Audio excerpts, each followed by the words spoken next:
BCS এর cadre এবং non cadre পদের ৩০টি নিয়োগ পরীক্ষার প্রশ্ন ফাঁসের ঘটনায় আইনশৃঙ্খলা বাহিনীর হাতে গ্রেপ্তার পিএসসির ২ উপপরিচালক, গাড়ি চালক আবেদ আলী, তার সন্তানসহ ১৭ জন।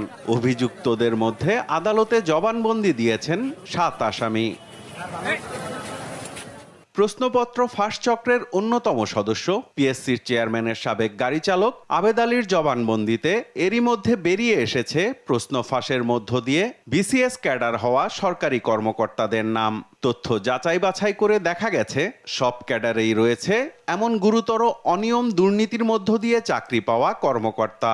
আসামিদের দেয়া তথ্য তদন্ত সাপেক্ষে দুর্নীতি অনিয়মের মধ্য দিয়ে চাকরি পাওয়া এসব কর্মকর্তার নাম তালিকাভুক্ত করছে রাষ্ট্রীয় একটি সংস্থা। এদিকে দেশের প্রশাসনিক কাঠামোতে এমন দুর্নীতি অনিয়মের মধ্য দিয়ে চাকরি পাওয়া কর্মকর্তা